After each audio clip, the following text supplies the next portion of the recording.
Nevada, go ahead, please. Good morning, Your Honor. Michael Gayan for the state of Nevada. Also with me in court today, I've got Mr. David Slade and Phil Carlson, who are admitted pro hoc vice.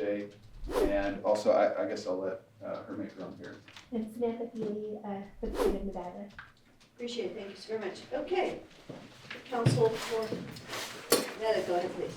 Good morning, Your Honor. Tammy Peterson for defendants, Meta and Instagram and the other case as well. With me this morning is Mr. David Sneed, who's admitted pro hoc vice. Behind me at council table is Mr. Dan Wade, who is from Roca. Also on Zoom, I don't know if he's going to be saying anything, is Mr. Coltenberg as well from Lewis and Roca. Appreciate it. Everyone had an opportunity to make their appearances. Okay, so as you know, pursuant to you all's agreement, pursuant to various stipulations, we have motion to dismiss. So let me walk through. Do you all have a preference on which one I should do first? I just was going to call the document numbers, and so do you all have a preference of which one?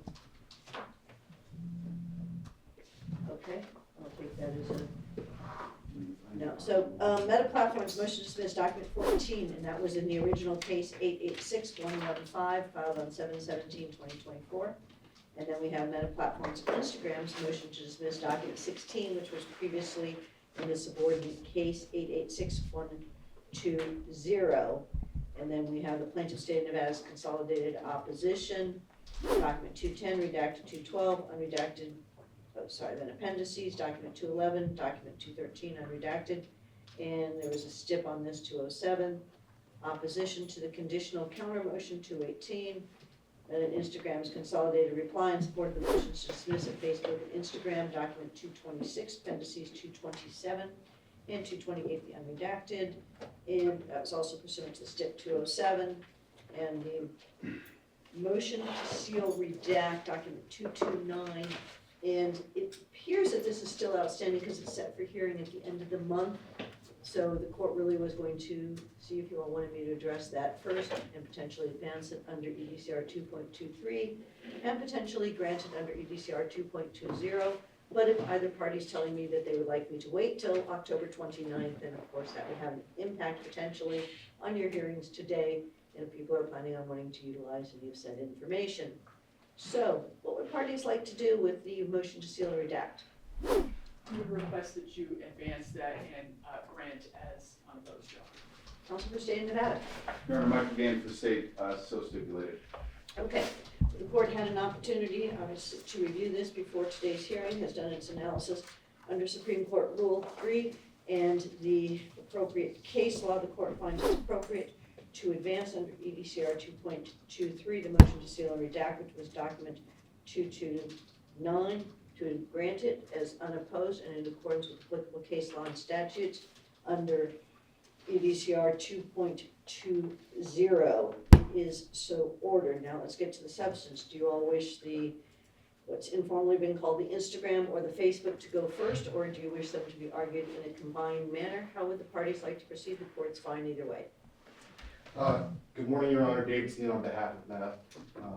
We are fine, the defendant is fine with having an argument, a single argument that combines the two motions that are pending right now. Okay. You're working for the state? Michael Gayan for the state, no objection to that, Your Honor. I think that's most sufficient. Okay, then go ahead, counsel, for the movement.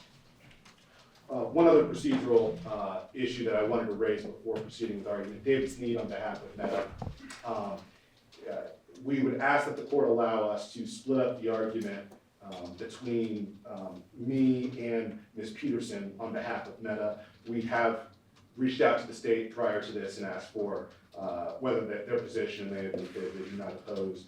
I will be handling the personal jurisdiction, section 230, First Amendment, not a product, unjust enrichment arguments, and Ms. Peterson will be handling the NDTPA statutory claims, as well as any argument related to any conditional counter motion that was filed alongside the Facebook and Instagram motion dismissed.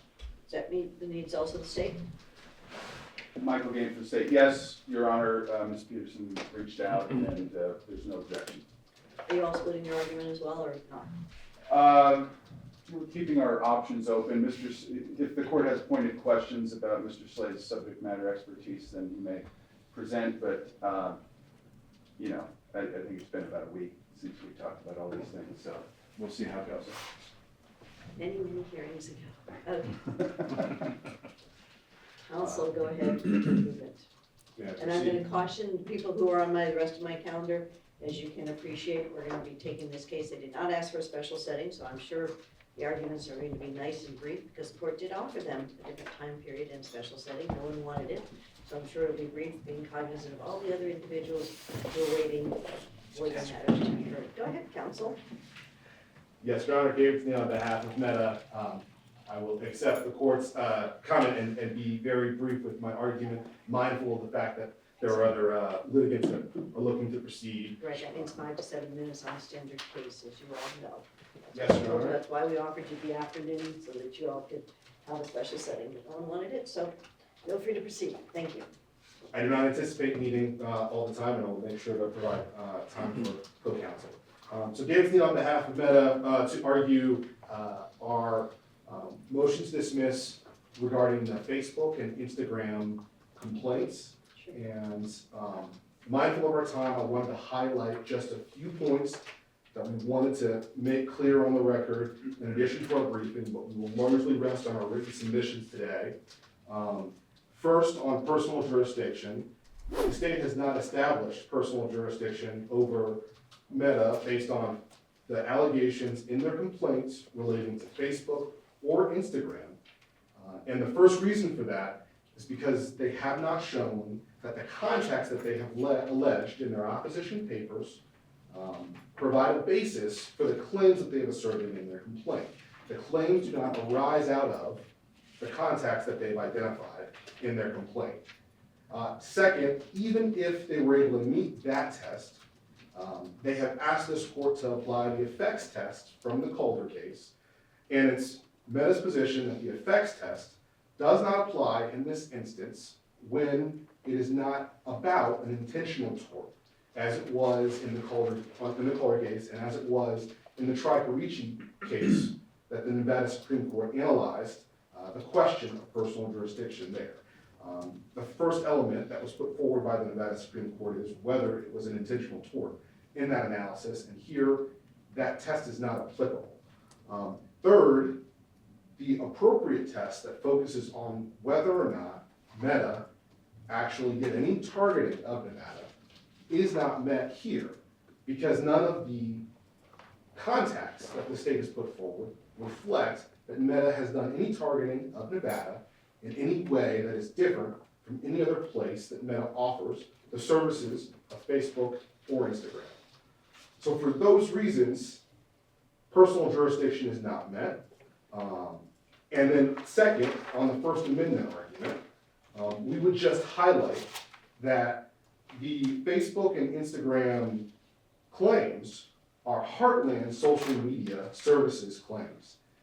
If the court wanted to draw any distinction between what was happening last week in Messenger versus this week with Facebook and Instagram, you could look at the Net Choice decision, the Moody versus Net Choice decision that we cited last week, and see that case specifically applies to not only social media services, but specifically it talks about the Facebook newsfeed and features of Facebook that are directly relevant to the claims that the state is making in this case.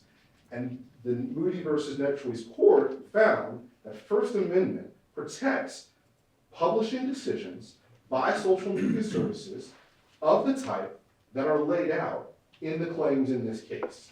And so we would argue that there's even more reason here to apply the First Amendment protections that were recognized in that Moody versus Net Choice decision to this case.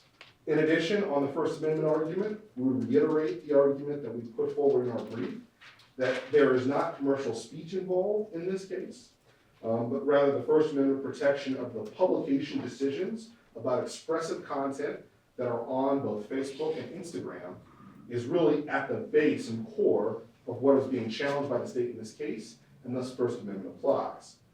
And then third, the Section 230 claim. I would have much the same argument there.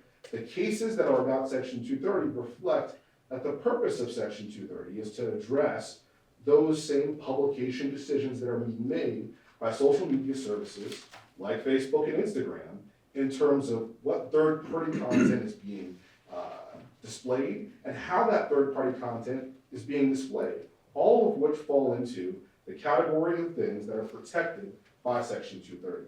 So for each one of those dispositive issues, personal jurisdiction, First Amendment, and Section 230, the state's claims relating to Facebook and Instagram, each one of them fall directly into those principles that we've laid out in our briefing and should be dismissed on those basis. I do have a quick question. The personal jurisdiction tie-in, if you tell me this is more complicated for Ms. Beatty Peterson, I'll address it with her. But you're saying that there's the effects test from Tricarchi, right? Okay, and FOLCO. Doesn't only applies for your position for intentional torts. I'm familiar with the language that you're really referencing, a particular paragraph kind of at the beginning of the Tricarchi decision, right? So are you contending that there are no intentional torts in your motion to dismiss, including the Nevada Deceptive Trade Practices claim? Or are you contending that the majority of the claims would not involve an intentional tort, and so therefore the test would not, the effects test would not apply? So my Because understanding, your heightened standard, right, on misrepresentation, right, which is set forth in your pleadings, just so you can understand where the court's coming from, right? You're basically saying, it's argued somewhat in your briefs that that one looks more like you're trying to pretend that's an intentional tort, because they haven't met the standard of setting forth all the misrepresentations, right? So that's why I'm asking the question. So is it blended? Is it one or the other? Or is that a question best left for your colleague? well, I will address my understanding of what I think the Nevada courts have referenced as intentional torts. I think the examples that we cited in our briefing related to defamation, for example, and there were a few other examples that we put forward, trademark infringement claims and other intentional torts or actions that were put forward. And that's on page 9 of our briefing. And then in addition, we reference in footnote 4 of page 9 of our briefing, other examples that the state puts forward as intentional tort cases where the effects test was applied, including allegedly libelous content and failure to pay taxes. There are other types of claims that are intentional torts. My understanding is that the claims that the state have put forward in terms of the statutory claims do not qualify in the same way as intentional torts, but rather, I do not believe that the state's statutory claims qualify as intentional torts in the nature that we've described, or have seen cases where the effects tests were applied in that fashion to these statutory claims in that way. Okay, and my second question is, are you making a distinction between Facebook and Instagram in your First Amendment or 230 claim? No, Your Honor. Our position is that in both Facebook and Instagram, the First Amendment expressly protects the type of activity that Meta is conducting in both of those social media services, because in both of them, if you think about the features that are discussed in the brief from the state and as well as their complaint, the same type of publishing decisions have to be made. In the Facebook instance, the news feed and the information that is displayed through Facebook, the images, the third-party content that are displayed in Facebook are not dissimilar from the features that are provided in the Instagram instance for the purposes of the question of publishing. And so for both of them, the same analysis would apply under the First Amendment, and the same analysis would apply under Section 230. I appreciate it. Thank you so very much. So with those out of the way, I will just say a couple of words that we would stand on our briefing and arguments that I had made previously regarding the not a product argument, because the state has not, I'm sorry. sorry, you said made previously, are you, point of clarification, are parties asking this court to incorporate what you all told me I should not be incorporating from last week in a distinct case where this court already made a ruling? Or, I'm just, folks, we need to make sure we got the right groundwork here, because you all asked me specifically not to do it, which is why you wanted these done on a different day, right, with new motion practice. So that's why the court needs to have an understanding, because this court, of course, prepped the way the party specifically asked the court to prep. Go ahead, please. No, Your Honor, I am not asking you to incorporate any argument from any hearing. I am only referencing, I only meant to reference, Okay. I misstated, I only meant to reference the briefing in the Facebook and Instagram matter. And in this instance, the state decided to file a consolidated opposition and elected to treat Facebook, Messenger, and Instagram in the same fashion in that brief, referenced all of those in one section in their brief.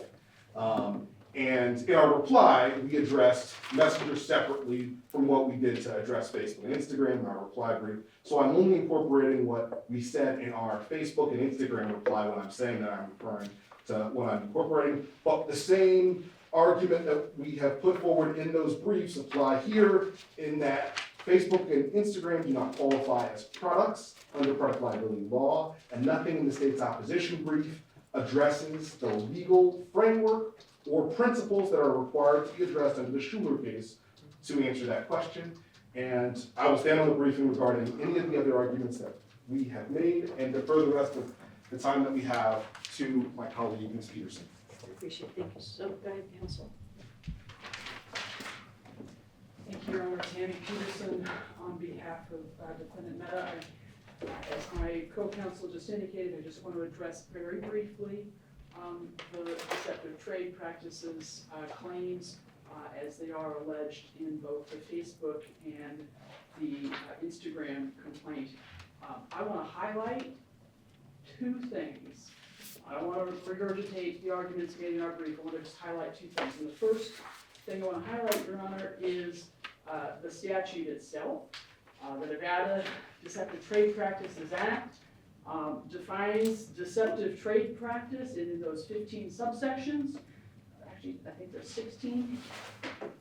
In those 16 subsections, it only applies to goods or services for sale or lease. In the complaints that we have here, and I'm looking at the Facebook complaint in paragraph 39, it says Facebook doesn't charge money from its users for access. And in the Instagram complaint, it is paragraph 42, and it says Instagram does not charge money from its users for access. By the very allegations in the complaint then, not charging money for its users for access in both complaints, the Nevada Deceptive Trade Practices Act does not apply. It only applies to goods or services for sale or lease.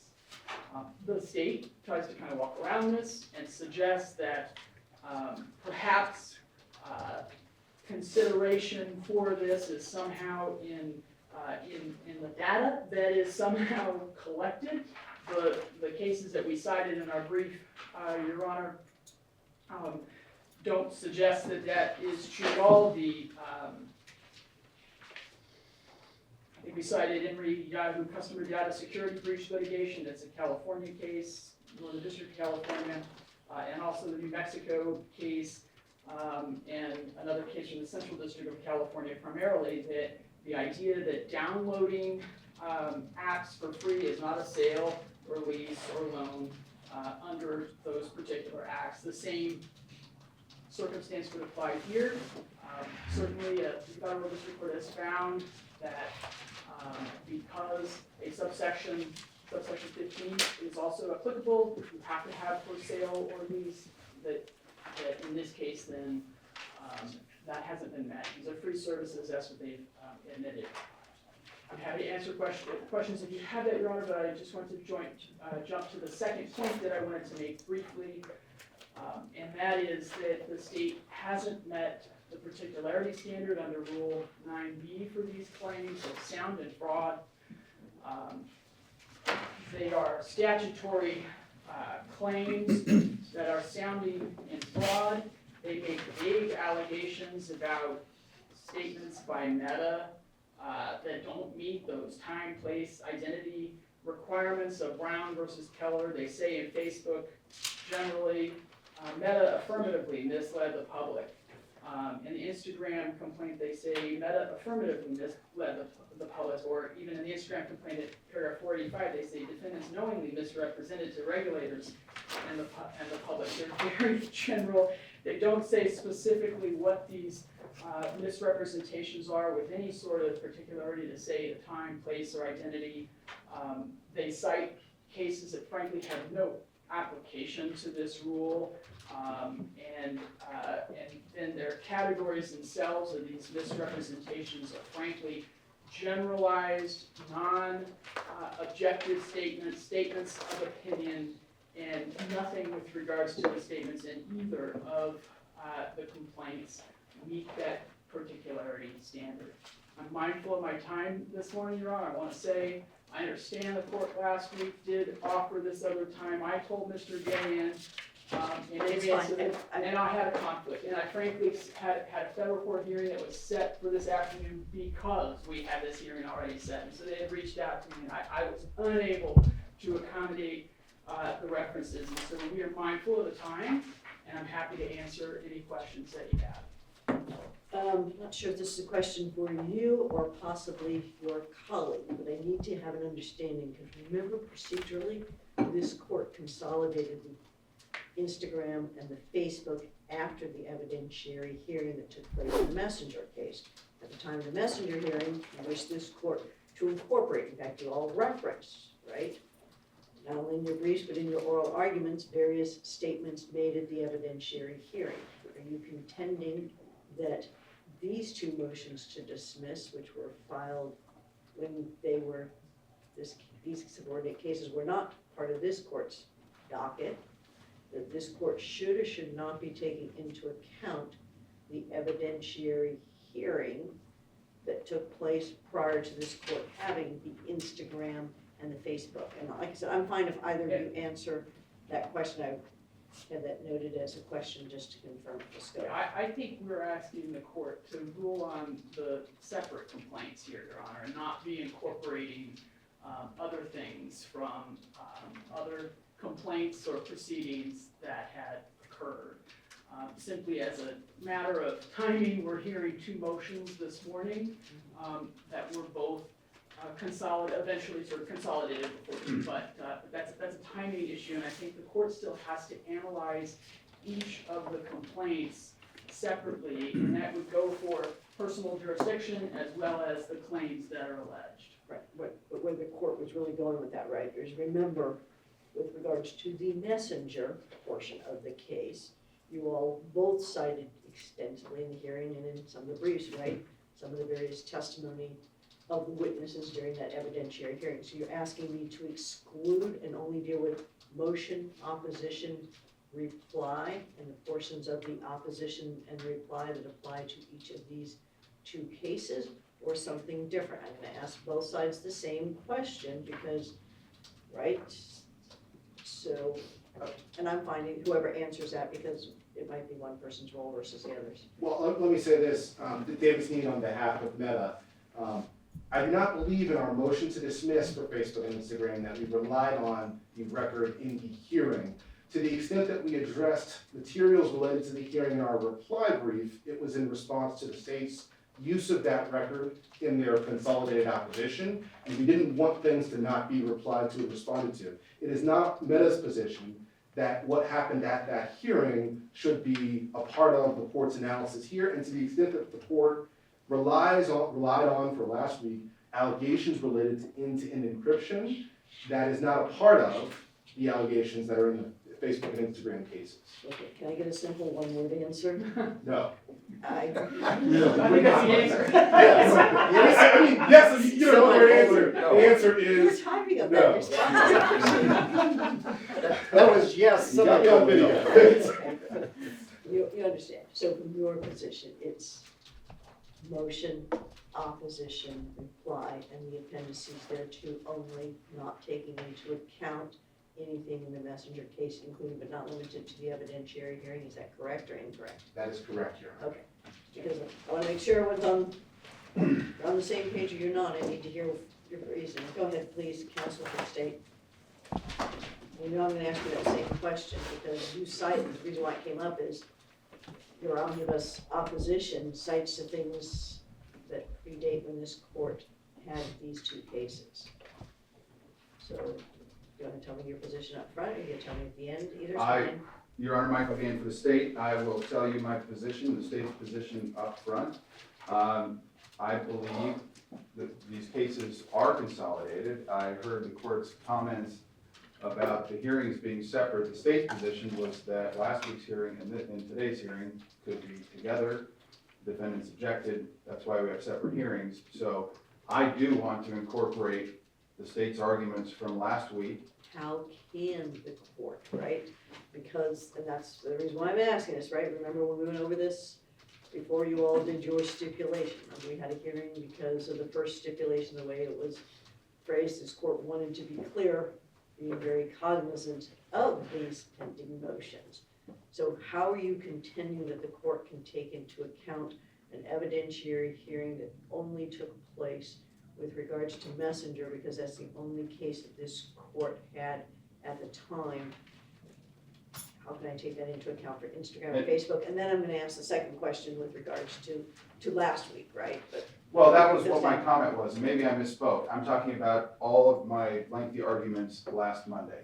That's the first thing that I'm talking about, that the state asked for a combined hearing on all three meta motions to dismiss, and the state asked for a special session here today, and Ms. Peterson had a conflict, so I don't want to other be. days were available, folks, as you well know, the amount of days we have continued things to accommodate everyone's variety of schedules, not looking at one side or the other. Everyone's had their things, and this court has been hours and hours accommodating you all's schedules, so, you know, special setting one day versus another day, you all, you know that, not only in this Right. case and every other case. But that being said, how can, let's break it down. Evidentiary hearing, are you saying I should be taking that into account with regards to Instagram and Facebook? Your Honor, the case is consolidated, yes. I believe the information is available. It's in the state's briefing related to these motions to dismiss in our How? combined opposition. How can I go, and that's the reason why, is right, because the scope of that hearing, in fairness to everybody, I mean, maybe you all had a crystal ball to know that you were gonna ask this court to consolidate the cases. This court didn't, and I have a crystal ball, but as I've referenced before, it's a beautiful crystal ball that doesn't tell the future. So, are you saying that everyone had a full opportunity during the evidentiary hearing to address Instagram and Facebook questions with regards to the witnesses, even though those cases were not before this court? No. No, I'm not contending that, but the consolidation was stipulated to by Meta after that evidentiary hearing. They agreed. Let's, that's why I'm walking it step by step, okay?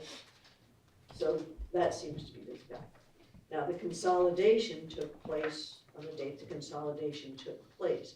Are you, is the state asserting that there was any agreement between the parties to incorporate things that had happened pre-consolidation to the case being consolidated? Not that I'm aware of, Your Honor. Okay.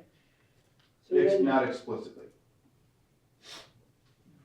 is there any waiver of consent by Meta? I mean, folks, I'm just trying to get some direct answers. There was not. Okay. I'm happy to lay out the state's Okay. position, but I'm Sure, okay, I'm just, like I said, I'm Wait. going for agreement first, right? Because if there's agreement, that's an easier answer, right? If there's not agreement, then the court has to evaluate what it can consider for today's motions. So, then, with regards to last week's hearing, right? You all have the benefit of the transcript because you ordered it on an expedited basis. Is anyone contending that they told the court that you were going to be, I appreciate you have consolidated opposition, and the court even mentioned that during the hearing, right, that it presented some challenges because of the way it was done. So, are you contending that all the briefs and the oral argument on Messenger now applies for today? I'm not saying that you can't repeat the same arguments, I'm asking if you're just saying. All of it? No, but First Amendment, Section 230, I mean, I think it would be a waste of this court's valuable time for me to repeat those arguments, again here today. We spent time, I can hit the high notes for today, but my hope was to avoid taking much of the court's time. I think. 5 to 7 minutes, folks, and I'm not including my question and answer, because like I said, I offered you all special settings, you see the courtroom floor, you see what the screen looks like, and I even warned you all specifically that I had my Rule 16 conferences and told you the timing of that and the other matters, so. All I can say, Your Honor, is that the state was willing to move the afternoon to special session. The state, last week, on behalf of the state, I noted that we thought these hearings should be combined into the same one to save the court time, and because of the massive overlap in issues, I think the only distinction between the motions that's relevant for the court here today, practically speaking, is the jurisdictional analysis, and it's not even the legal framework, it's the facts that feed into that legal framework. We've argued the legal framework, Ford and Tricarci and everything else. I know the court knows those standards. The court applied them last week. I would be very surprised if the court applied some different legal framework, at least. And the facts are a bit different, and I think my position on the messenger is we have facts related to Meta Platforms Inc., the parent company that owns all 3 social media platforms, and the messenger platform is integrated into Facebook and Instagram and has been for many years, and those things came out during the evidentiary hearing. So I'm not saying the entirety of the evidentiary hearing is even relevant to this motion here today, but there are facts and information that the court heard during the course of that, most of which is likely incorporated into the motion to dismiss papers or alleged in the state's Facebook and Instagram complaints.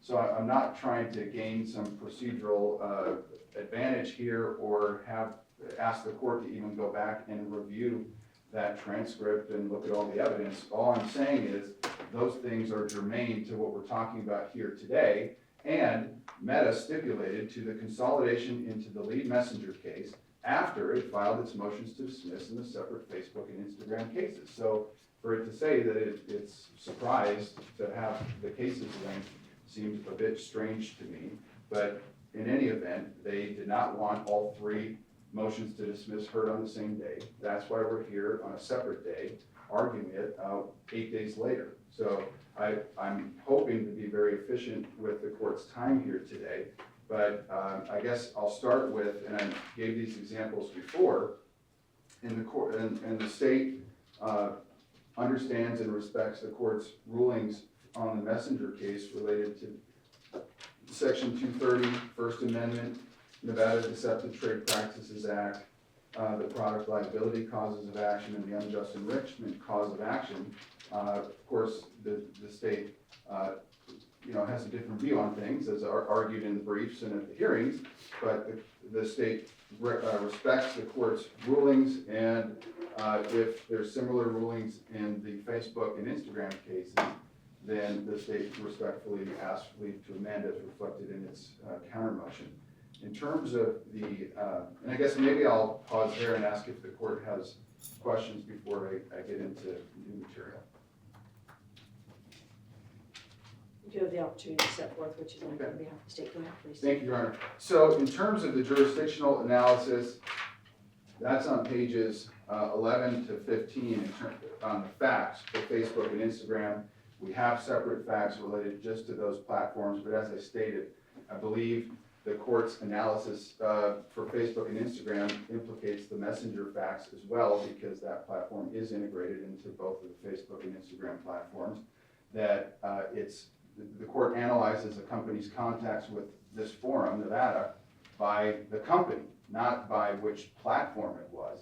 And again, we heard Meta's counsel today just talk about the narrow arise out of requirement under the Ford Motor test, but Meta likes to forget the relate to. And relate to is broader. There's no causal connection as in the arise out of portion of that test.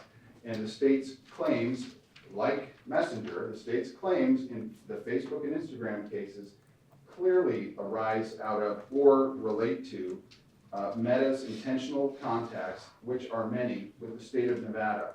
And I would point out, I think what we have, there's a lot of speculation about other things, but what we do know is the Piccoli case is from the Nevada Supreme Court. It is binding on this court and the parties, and it says a phone call from outside Nevada into Nevada can be enough to support purposeful availment and contact. So to say that a single phone call into Nevada can be enough, but then to look at Meta, and it has fostered and generated a market for its products here to the tune of millions of Nevadans have downloaded their apps and use them on a daily basis. And Meta tracks Nevada's daily active users. They track our monthly active users.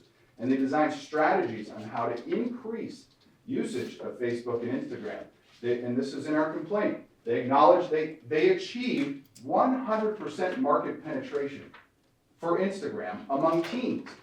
They're tracking this in Nevada and watching this market, and it's important to them.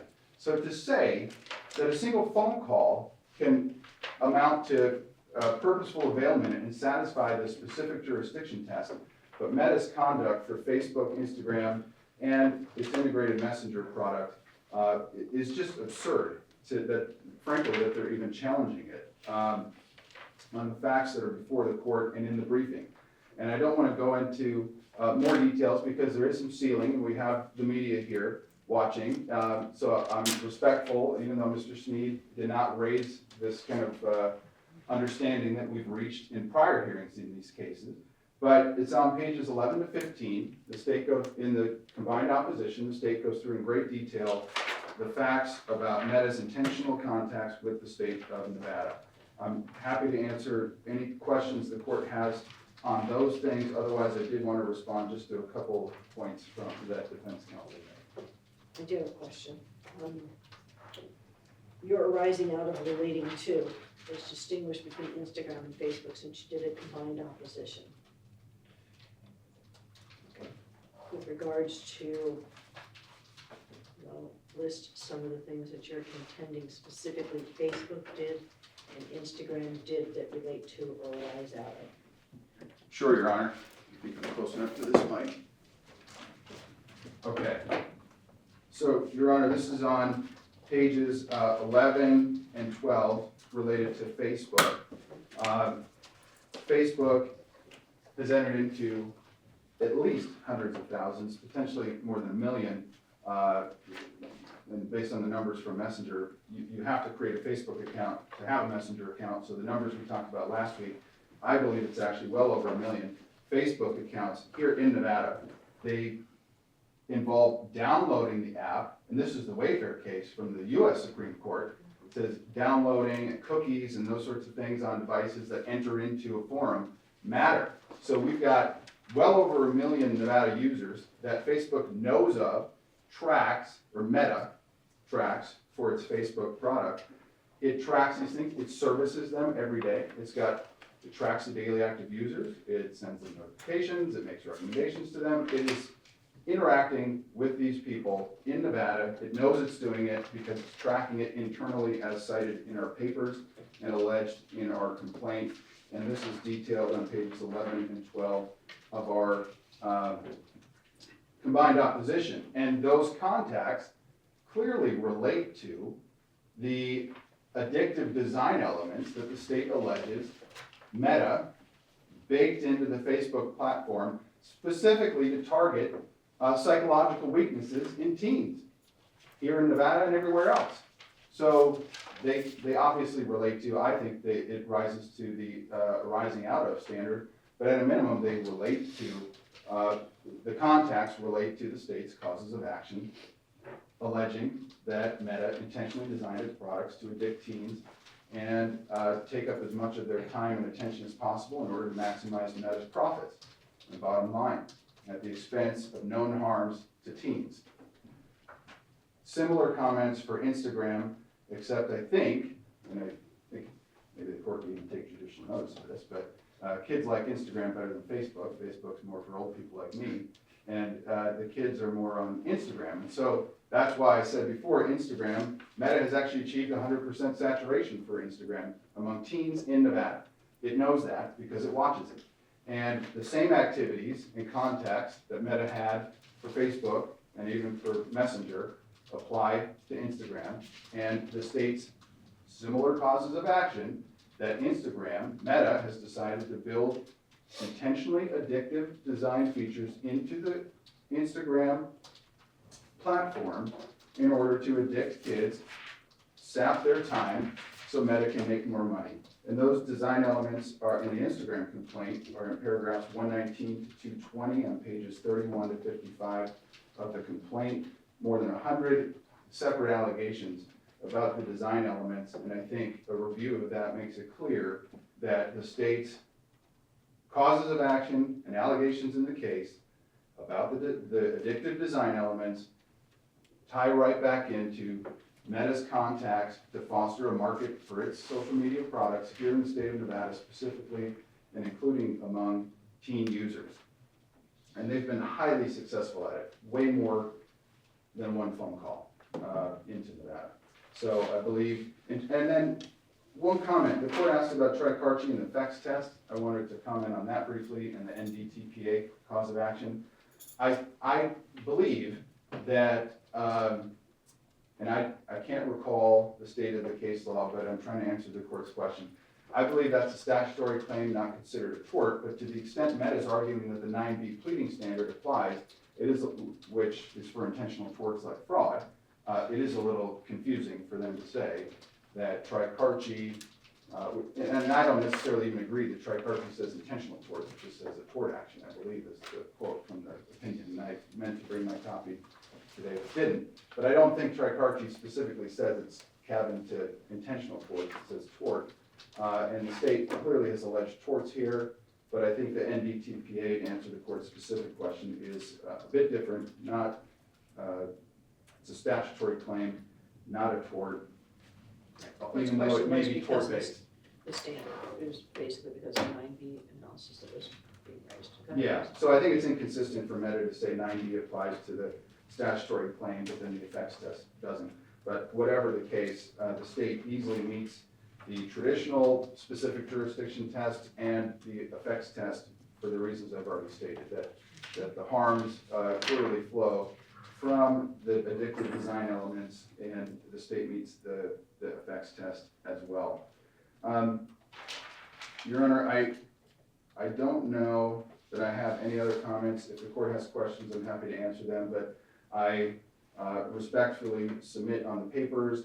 I understand it's the court's discretion, but I would ask the court to consider my prior arguments that made last Monday in the consolidated messenger case. The section 230 doesn't provide an absolute bar. We're not talking about third-party content in this case. We're talking about Meta's design element choices. First Amendment doesn't apply for the reasons explained in the papers in last week, because we're not talking about first-party content either. So Meta wants it both ways. They want to call it first-party content, so the First Amendment blocks the state's claims, and then they say, well, no, really, it's also third-party content, so section 230 applies. But just like last week, the state, I believe it's in paragraphs 221 to 223, at least of the Instagram complaint on, it's clear the state is not alleging any content-based restrictions, just like the messenger case. I know the court asked me directly. Mr. Slade, I think, also weighed in. Not one bit of content, actual published content on either Facebook or Instagram would be impacted by if the state is successful in this case. This is limited to design element choices that Meta intentionally baked into these platforms to addict Nevada's children.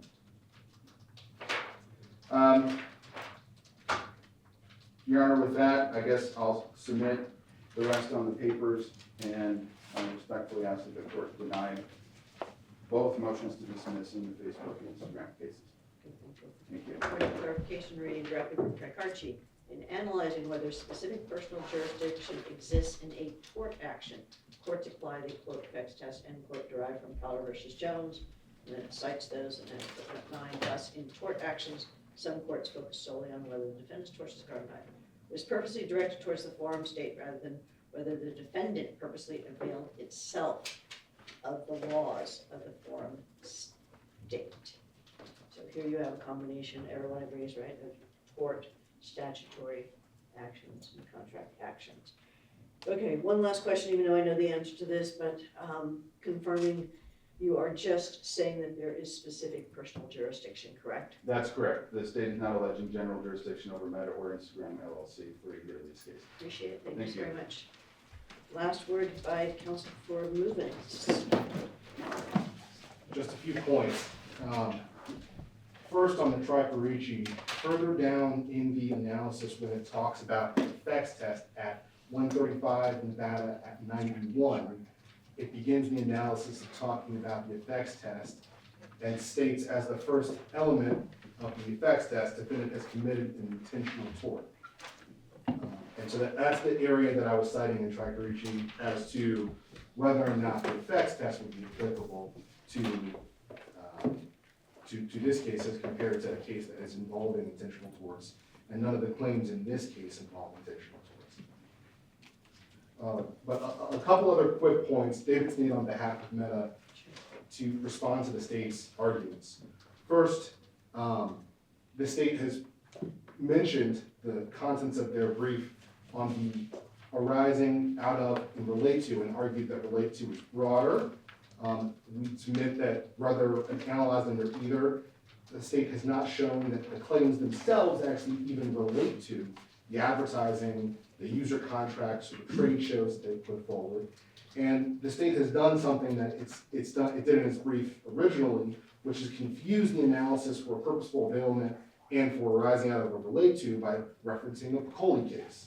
The Piccoli case, in talking about those telephone calls, was analyzing and addressing the purposeful availment problem. It says it is not necessary for a defendant to physically enter the forum. Use of the telephone can be sufficient for purposeful availment, and that's at 111 Nevada 968 at 971. And so we maintain that our arguments about arising of or relate to aren't changed by what the state said about the Piccoli case and the phone call. Next, we reiterate that the messenger record isn't in this records. There's no allegations regarding end-to-end encryption related to Facebook and Instagram, and it's factually incorrect what the state said about the integration of Messenger into Instagram. It is not. And for those reasons, there are different records that you have to determine whether or not the claims for Facebook arise out of what they allege as contacts for Facebook, and the claims for Instagram arise out of what they allege the claims are for Instagram, and they haven't done so here. Now, for Messenger, the distinction between those cases is because we had a record that we needed for the preliminary injunction, you made an evidentiary record, and you ordered personal jurisdiction discovery to address that, so that you could address that with the evidentiary record you needed for that. But here, we had a showing of personal jurisdiction on Facebook and Instagram. The result should be that the claim should be dismissed. And there's no reason for any need for any further process or procedure given the distinction between those cases. As you said, the Facebook and Instagram were based on the briefing, motion, opposition, and the reply and the record we have here for that. And then lastly, I didn't raise this originally, but I wanted to be clear about the negligence claim that is in this case. I know we've made an argument about proximate cause on the negligence claim. We maintain that from our briefing, but that's not the only basis to dismiss the negligence claim. The negligence claim also should be dismissed because there is no duty, no general duty to protect children from harm or whatever version of the duty the state would put forward that would satisfy that test for a negligence claim to move forward. And so for all of those reasons, we'd say that the state's claim should be dismissed in the Facebook and Instagram cases. I just raised a question in the negligence cause of action. So are you saying that there's not a duty by a corporate entity, regardless if it's Facebook or Instagram, taking either one as an example, to, by their allegations, not do something that has addictive processes? Because isn't there a whole series of cases involving don't know, you could pick pharmaceuticals, you could pick a whole bunch of other examples, right, where they do say that, or there has been held where there is a duty not to have, and I appreciate, I'm referencing some product basic cases, right? Here's why I mentioned pharmaceuticals, because no surprise, the opioid litigation, and some people in here, right, were involved, most, on both sides, so I'm being unfair that I have people from both sides, right? Their duties, weren't they found or So, asserted on a motion to dismiss, right, for not to have an addictive product? And I appreciate you disagree with A, whether it's a product, Right. B, you're talking about the negligence claim, but whether it's a product or not a product ties into a couple of your cause of action. Right. But on a motion to dismiss, are you saying that there's no duty whatsoever for a corporate entity to the citizens of the state of Nevada? well, what I'm saying is that there are duties that have been recognized in other instances where corporations are selling something, I won't even say products, whether it's products or services, if they're selling something to individuals in the state of Nevada and other places, that there is some duty that arises from there. This case is different from those cases, because what's being asked in this instance is for a negligence claim to arise from a duty of a corporation to protect the individuals that are using their services from third parties and the content that is being developed by third parties that is the basis for the harm that the claims are being made of. The state is not claiming that Facebook or Instagram generated something that ultimately harmed individuals, or they behaved unreasonably, or didn't use the reasonable care in developing an item to be able to give to someone. Instead, the state is claiming that third parties generated content that they put up on the platforms, the services, Facebook and Instagram, that ultimately caused the harm to the individuals in the state of Nevada. And they're saying that now there's a new duty that doesn't just reach to the things that you develop or sell, it's a new duty that reaches to the actions of third parties that you have to moderate, protect, and change, and not publish to protect the people that are in Nevada. So I think there is a difference between the nature of the duty that's being asked versus the general duty that you see in negligence cases in the other circumstances like the court. Appreciate it, thank you so very much. Everyone had full opportunity to be heard? State? Your Honor, all I would say is he raised negligence for the first time on rebuttal. I'll submit on the papers that there is a duty to act reasonably in Nevada. We've briefed it. Okay, Yeah, thank you. since he spoke, do you want last word? No, Your Honor, I'll submit what I said. Everyone fully heard, okay, so here's the court's ruling. For brevity, and sorry for everyone who's patiently waiting, but we can appreciate sometimes that happens. And take a pro bono case, then you would have been first. So, here's the court's ruling. Let's focus first on personal jurisdiction. By agreement of the parties, the only issue before this court is specific jurisdiction, not addressing general jurisdiction. The court's also going to note the court is not taking into account the evidentiary hearing on the messenger case in making its rulings, because this court does not see that there was any agreement by the parties that somehow something that would have happened pre-consolidation should be, those briefs that were already done, that somehow that would modify said briefs for this court to address. And since we already had a hearing on that and a revised stipulation, if that's what the parties' intentions was, I think they had more than an ample opportunity to do so. That being said, the court taking into account the motions, oppositions, reply, and appendices thereto, finds as follows. So let's focus first, as I mentioned, with regard to specific jurisdiction. We all cited a variety of different cases, including Ford Motor, with regards to specific jurisdiction.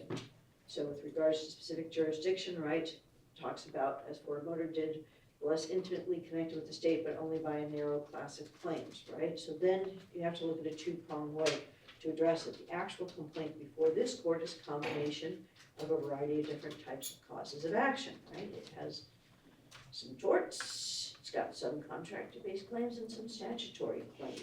So realistically, regardless if this court focuses on the tripartite analysis of the effects test or not, this court's gonna come to the same result. And the reason why the court's gonna come to the same result, everyone agrees the first prong really the court needs to look at is purposeful availment. Purposeful availment has happened in this case. So we have to look at context right, the defendant's own choice, not a quote random, isolated, or fortuitous end quote, whether we go to Ford, whether we go to Coley, et cetera, with regards to purposeful availment. Here, the deliberately reached out and exploited, I use this phrase, I appreciate I used it last week, this is straight out of Ford, right? Exploited the market. Here it has exploited the Nevada market. It has gone direct context with Nevada tied to this litigation, which is giving you an inkling of where I'm going for the second prong. Second prong, looking at whether it arises out of or is related to. This court did, it is in the pleadings, including pages 11 through 12, it's in the allegations in the complaint, both for Facebook separately as well as Instagram. There are specific examples of the conduct that is alleged, and remember we are at a 12B5 stage, with specific examples that are alleged of how the actual contacts, right? See the complaint, see the briefing, are tied to the actual allegations, which in some regards have a core of an assertion that there is either addictive design aspects, there is aspects with regards to the underlying design, not content that is directly targeted to Nevada teens, citizens of Nevada, whether it be in Facebook or whether it be in Instagram.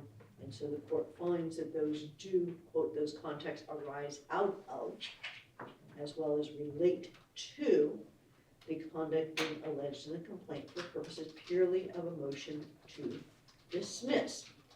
Said, see the citations that were cited both here in the hearing as well as in the briefs with regards to conduct. So,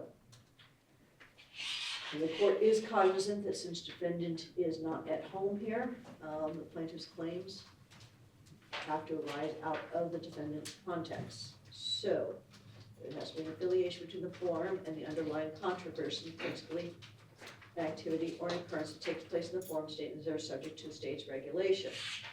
And that is both citation to Bristol Myers and also cited in other cases. So, whether or not the court goes into Tricarchi's analysis with regards to the tort claims, and realistically, while the court's appreciative that one of the prongs in Tricarchi, right, related to intentional tort, you have to look at the actual allegations of the underlying Tricarchi complaint.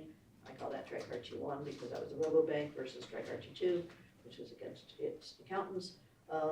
So in that Tricarchi case, both in the plain language of the Supreme Court's opinion and further in the footnote where it explains what you have to look at, the court doesn't find it narrowly tailored specifically to intentional tort. You have to take that pronged analysis that they utilized in Tricarchi and put it on the tort claim.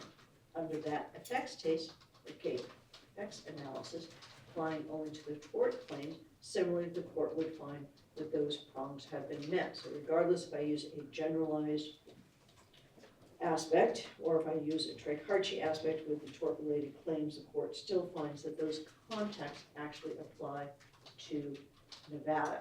So therefore, let me use a little language straight from.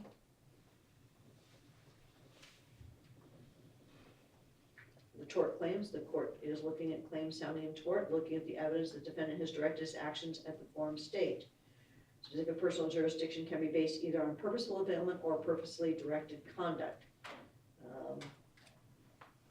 So the court, in fact, even stated in the footnote in Tricarchi saying since in that case they had not found that there was personal jurisdiction under either basis, they need not address the distinction further. So the court really is doing a two-tiered analysis, regardless of which path you go down, or if you view the tort claims as looking under the Tricarchi test and the other claims going under a general analysis test that the court already walked through, there is personal jurisdiction here in the state of Nevada with regards to the claims.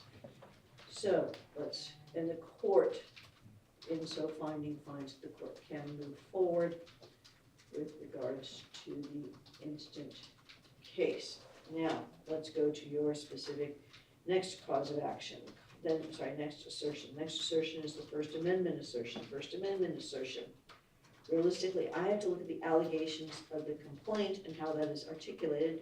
Allegations of the complaint, the court sees this as being addressing the design and other type elements of the processes. The court does not see it as content. In fact, fact is an inkling to where I'm going on the 230 claim. I don't see it as first-party content or third-party content. And so therefore, when the court is looking at what actions being asserted, I do find that First Amendment does not preclude these claims from going forward.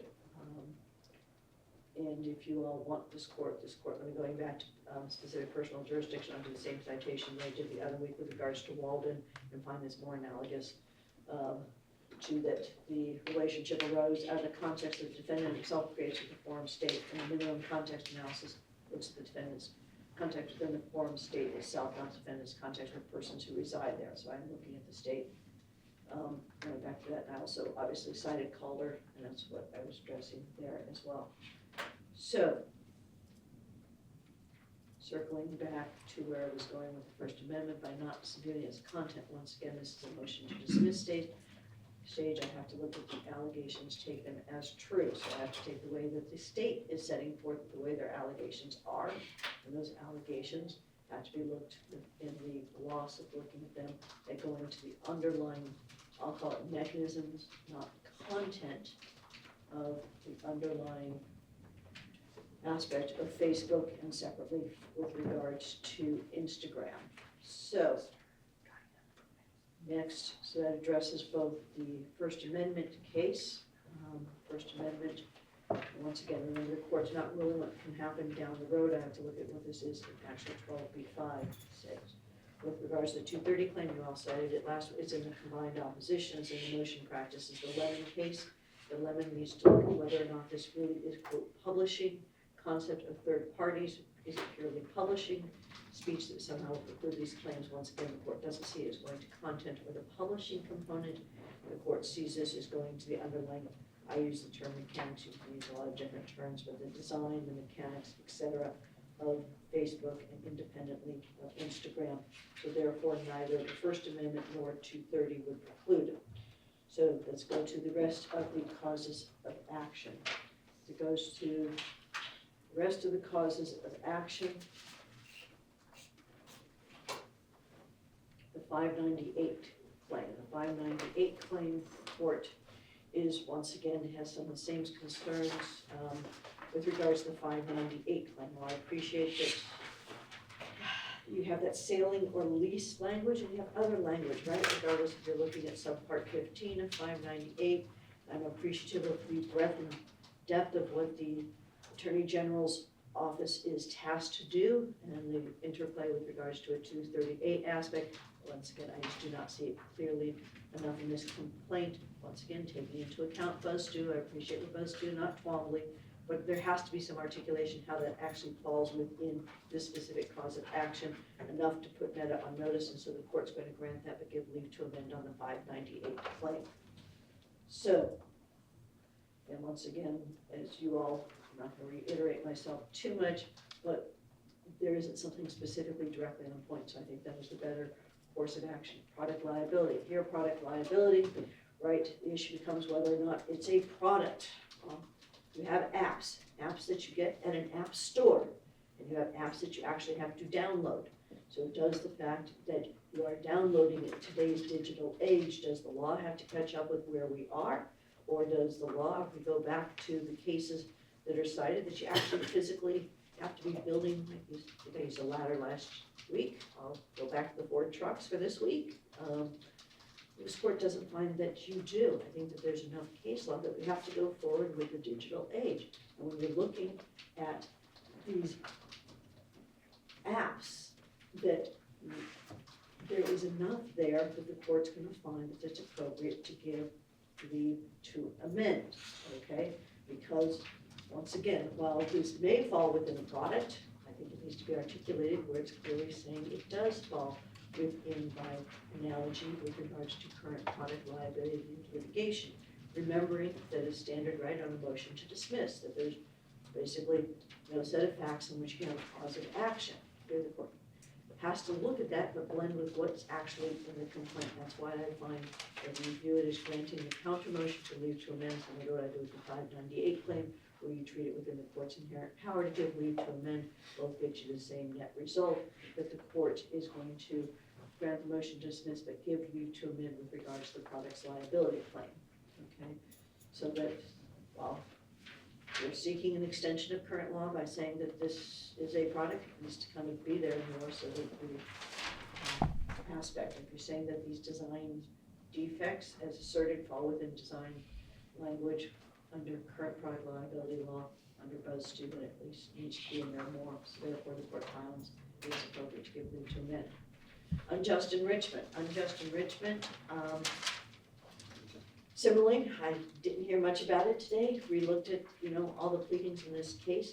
I don't see how the state is alleging somehow that Meta was unjustly enriched for the state to be able to be presenting that argument, even under a very broad reading of BuzzStreet, so therefore the court is going to find it appropriate to grant dismissal in the unjust enrichment claim. Now the question becomes here is, similar to what I said last week, is since I granted leave to amend in a couple of causes of action, it seems to me that if they're going to be rephrasing and repleting certain aspects, it makes sense to clarify where the state is saying that it is asserting that Meta is unjustly enriched, so I'm going to grant leave to amend on the enrichment claim as well. So,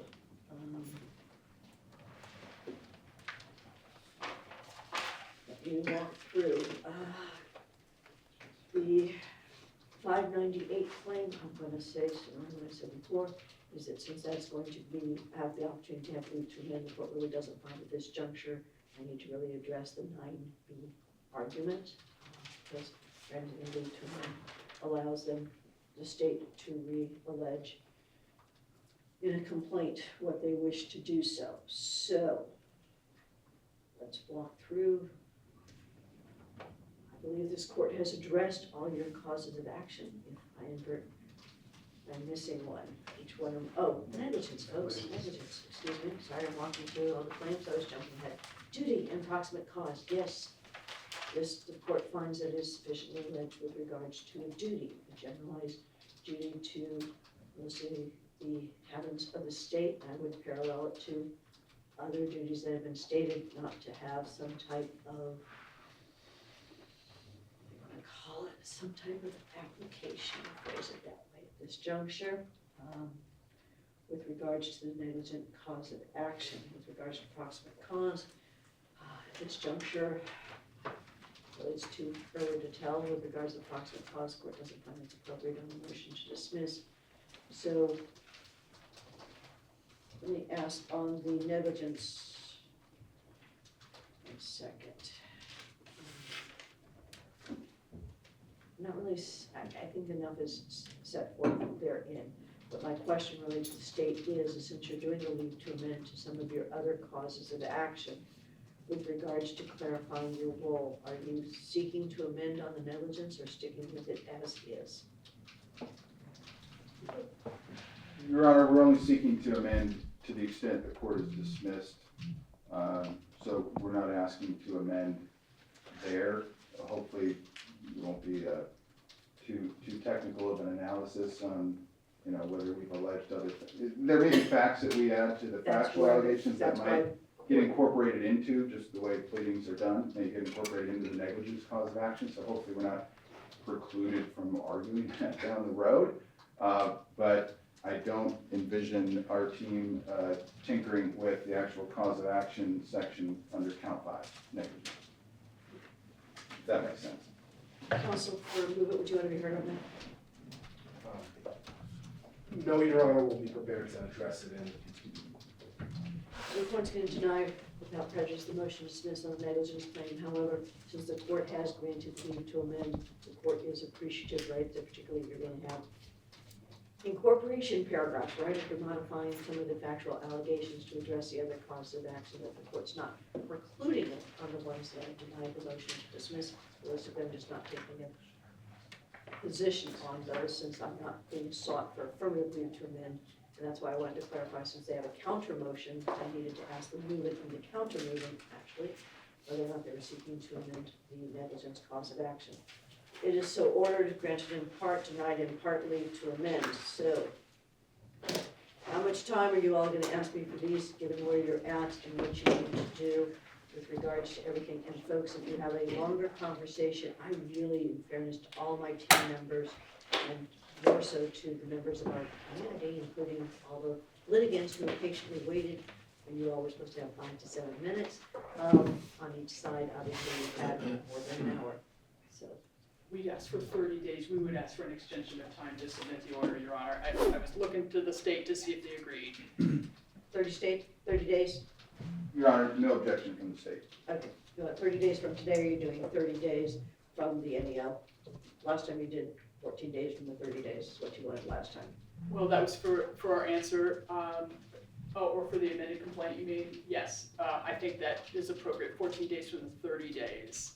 So the order, 30 days, 14 from the amended complaint, another 14. Yes, Your Honor. So by agreement of parties, that's what the court is going to do. Thank you so very much. Have a great rest of your day and week, everyone. Thank you for your time, Your Honor, as always. Thank you, Your Honor. Thank you so much. Mr. Casey.